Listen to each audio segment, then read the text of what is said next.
और अब बात करेंगे सैफ अली खान के ऊपर हुए हमले मामले को लेकर के, जहां सैफ अली खान के हमले मामले से जुड़ी हुई एक बड़ी खबर सामने आ रही है।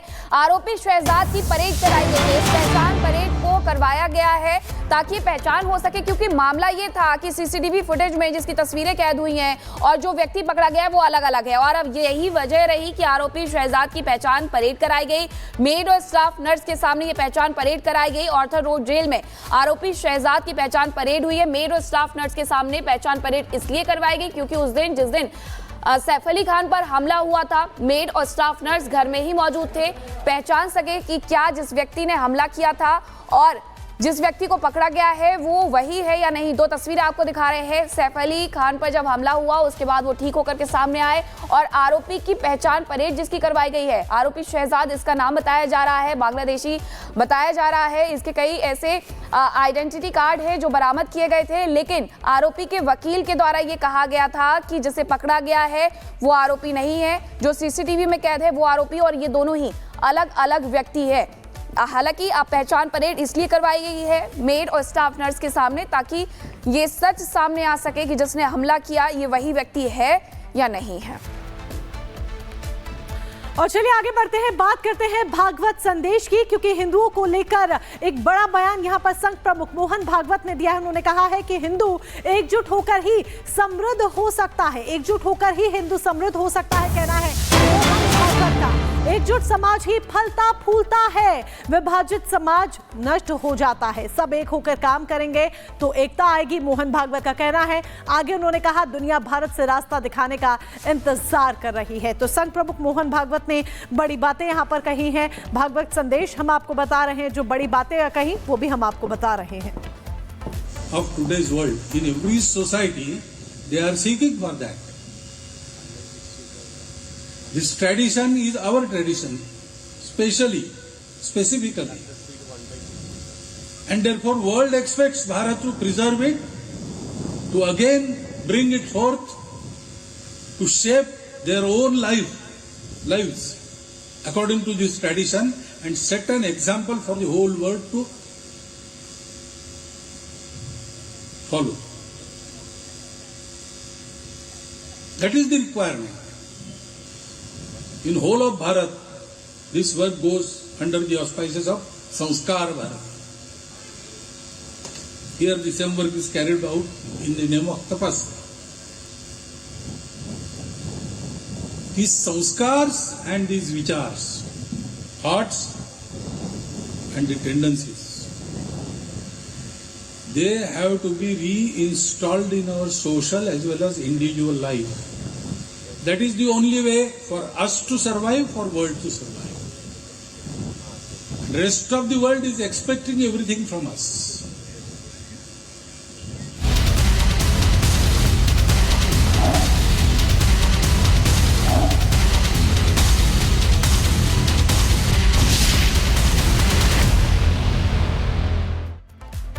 आस्था के दुश्मन तिरुपति में एक्शन। अगली खबर आपको बता दें, तिरुमाला तिरुपति देवस्थानम ने मंदिर संचालन के बीच एक अहम फैसला लिया है और जहां पर देवस्थानम में काम करने वाले 18 गैर हिंदू कर्मचारियों की हमेशा के लिए छुट्टी का रोड मैप तैयार किया जा रहा है। आखिर कैसे, इस रिपोर्ट में देखिए।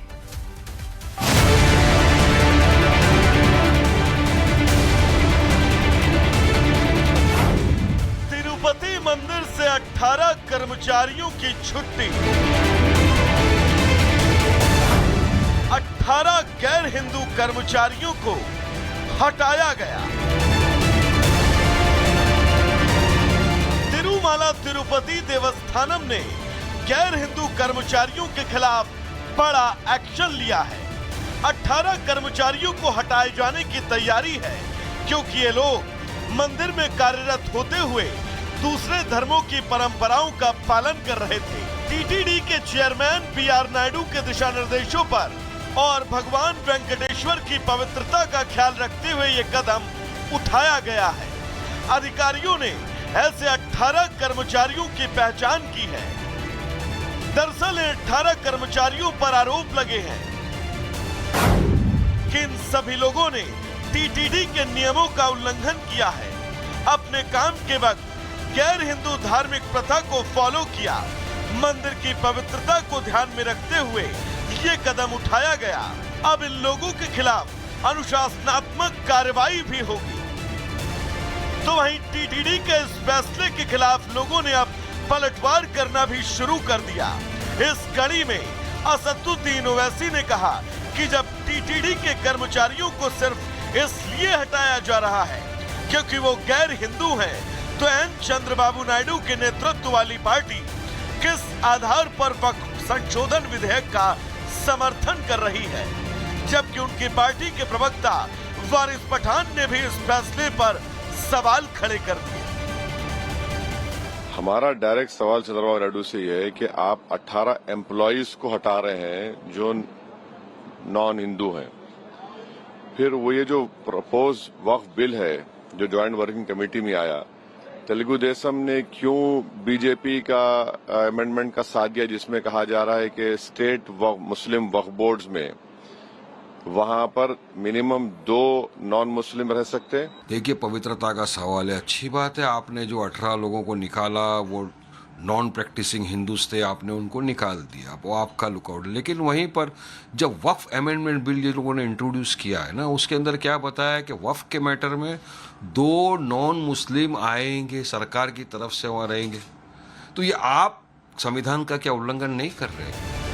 ओवैसी ने इस मुद्दे को बैसाखी बनाकर वक्फ बोर्ड में संशोधन की चर्चाओं पर हमला बोला, लेकिन तिरुमाला तिरुपति देवस्थानम की मंशा एकदम शीशे की तरह साफ है कि यहाँ पर आने वाले भक्तों की पवित्रता से किसी भी तरह का खिलवाड़ न किया जाए, और इसी को ध्यान में रखते हुए देवस्थानम की तरफ से ये फैसला लिया गया। Bureau report, Republic Bharat.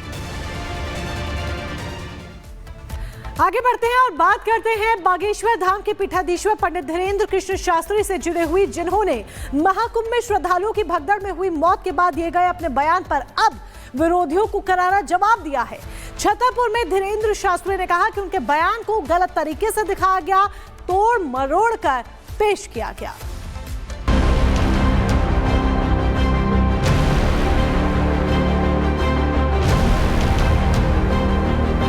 मोक्ष वाले कुंभ वाले बयान को निश्चित रूप से उल्टे रूप से उन्होंने सबने उसको दिया है।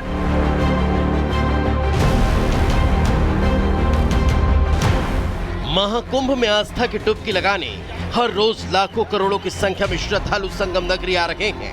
हर घंटे हजारों लोग प्रयागराज में स्नान कर रहे हैं।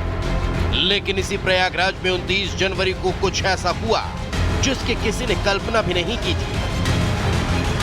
बेकाबू भीड़ की अफरा तफरी में 30 से ज्यादा लोगों की जान चली गई, और इस पर बागेश्वर धाम के पीठाधीश्वर पंडित धीरेन्द्र कृष्ण शास्त्री ने एक बयान दिया, जिस पर गदर मच गई। कुछ शरारती ताकतों ने उनके बयान पर ट्रोल कर दिया, जिनको धीरेन्द्र शास्त्री ने कुछ ऐसे जवाब दिए। मोक्ष वाले कुंभ वाले बयान को निश्चित रूप से उल्टे रूप से उन्होंने सबने उसको दिया है। हमने हमारे पूरे बयान को नहीं सुना है। हमें बहुत दुख है। उस वक्त भी हमने पूरी उस वीडियो में बोला कि हृदय में बहुत पीड़ा है, हमको बहुत ज्यादा दुख है और बहुत ज्यादा आत्मीय कष्ट है। हमारा मंतव्य बिल्कुल भी ये नहीं था जो लोगों ने उसको समझा है। हमारे बयान को पूरा सुना जाए, जिस बयान पर ये बवाल मचाया जा रहा है।